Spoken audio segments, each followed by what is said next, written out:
This animal is a bison, and another word for this is buffaloes.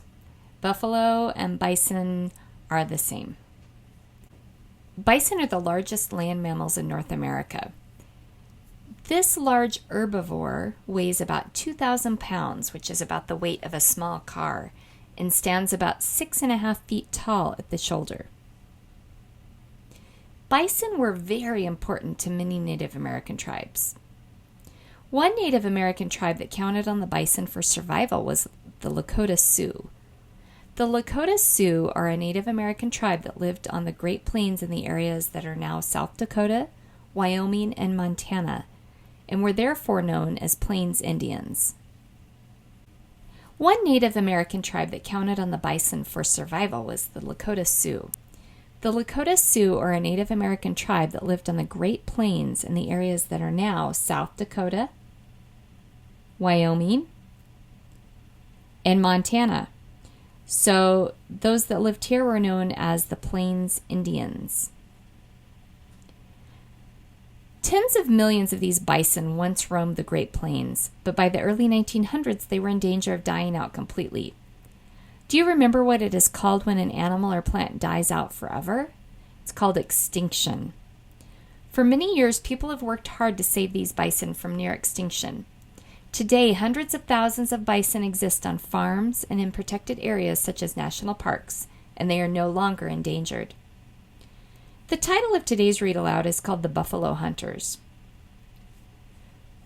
Who do you think the Buffalo Hunters may have been? I want you to listen carefully to determine the main topic of the read aloud and to learn more about how westward expansion affected Native Americans like the Lakota Sioux. What is happening in this picture?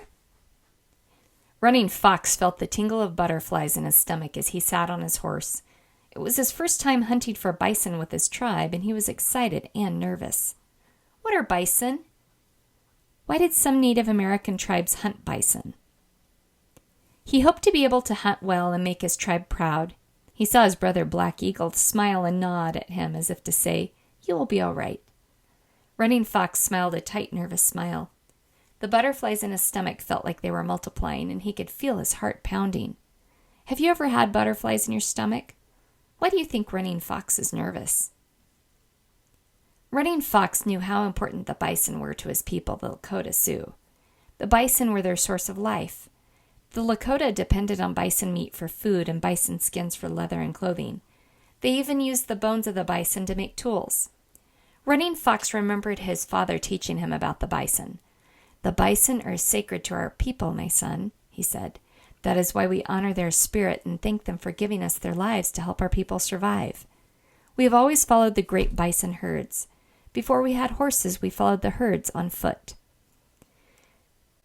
There were not always horses in the United States for transportation. The Europeans brought horses with them when they came to the New World. But now, Running Fox thought proudly, we're great horsemen who can keep up with the bison when they try to escape. We kill only as many as we need to live. We never kill so many that the herds disappear. If the bison disappears, so will the Lakota people. Why did Running Fox say that if the bison disappeared, so would the Lakota people? Just then, Chief Red Cloud, the Lakota leader, gave the first signal. It's up here. Running Fox knew exactly what to do. He and half of the hunters rode down to the bottom of the hill behind the herd so that the bison would not see them. They positioned themselves directly in the path the bison would need to take escape when Chief Red Cloud's group charged down the hill. If they charged down the hill, do you think they were going fast or slow? After giving Running Fox's group time to get into position, Chief Red Cloud, still atop the hill, whistled sharply. At once his hunters kicked their heels against their horses' sides and charged down the hill toward the bison. Most of the herd did not even notice the horsemen coming, but a few bulls, the huge shaggy male bison at the edges of the herd, were on guard. They saw the riders and lifted their great horned heads, snorting loudly. Then they turned and galloped, or ran at great speed, away from the approaching hunters. In a matter of moments, the entire herd was moving, picking up speed as the bulls sensed danger. Despite their heavy weight, bison can run as fast as 40 miles per hour. The skilled horsemen, or horsemen trained or experienced in work that requires a certain ability, kept their balance and directed their horses by using pressure from their knees and feet, leaving their hands free for bows and arrows. "Aye, aye!" the Lakota shouted, and the frightened bison ran away from the hunters even faster, right along the pathway the hunters had predicted. That was when Running Fox and the other hunters came riding out from behind the hill. Seeing them, the bison did not know where to go. By this time, the hunters were riding along the edges of the herd, shooting arrows. Running Fox was so secure on his horse that he felt like the horse was a part of him, that the horse's legs were his legs. Nervousness forgotten, Running Fox fired one arrow and then another. A big bull bison fell to the ground. How do you think Running Fox felt to get a bison on his first hunting trip? After a few more bison had fallen, Chief Red Cloud shouted, "We have enough!" He signaled to the hunters to stop. Running Fox and the other hunters turned back, allowing the remainder of the bison to thunder off. Chief Red Cloud rode over to Running Fox, put his hand on the young man's shoulder, and said, "Let us pause and thank these bison for giving themselves so that we might live." After a few minutes, Chief Red Cloud said, "Now you are truly a Lakota." Running Fox grinned for just a moment. Then he remembered to look serious and grown up. Changing his expression, he nodded solemnly or seriously to the chief and thought, "Chief Red Cloud has honored me by noticing what I did today." Meanwhile, the bison moved on, slowing down as the immediate danger disappeared. Leaving some of the men to prepare the fallen bison, Chief Red Cloud signaled Running Fox to join a group of hunters who were following the bison to see where the herd was headed. Running Fox was honored to be asked to track the herd. He rode proudly behind the herd with the other more experienced hunters. Why would the Lakota need to continue tracking the herd of bison? As they continued on, Running Fox suddenly realized, the herd is heading straight toward the Iron Horse. What was the Iron Horse? Train tracks had been built right through the middle of the Lakota hunting grounds, and recently locomotives had started charging through on them, hissing steam and carrying train cars with passengers.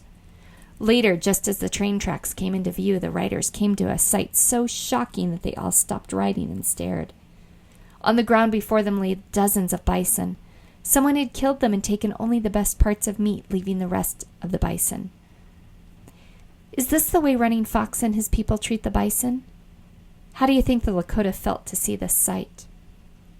Running Fox asked a hunter next to him, "Why would someone kill in this way? Don't they know that wasting a bison is wrong?" Who do you think was responsible for wasting the bison? The hunter did not answer. Running Fox turned to his chief. Chief Red Cloud's face looked as angry and stormy as his name implied. "The men who made the Iron Horse did this," he said. "It is not enough that they have come into our country, made our hunting grounds smaller, and forced us into different lands. Now they hunt the bison for sport, for fun, only taking certain parts of the bison and leaving the rest to rot. They threaten our people's lives by killing so many bison. If all the bison die, so will our people. We cannot survive without the bison." Who are the people that Chief Red Cloud is talking about? So, the Cherokee weren't the only Native Americans forced from their land by the settlers. Running Fox could see Chief Red Cloud's eyes blazing with anger as he spoke. "I have tried to tell them," the chief continued solemnly, "but they refused to listen." Who was the chief talking about? Why do you think the settlers refused to listen to the Native Americans? He turned, looked right at Running Fox and said, "We have spoken peacefully with them, and we will do so again. I hope this time they will listen. Otherwise, we may have further conflict with them." Chief Red Cloud turned and led his men back the way they had come.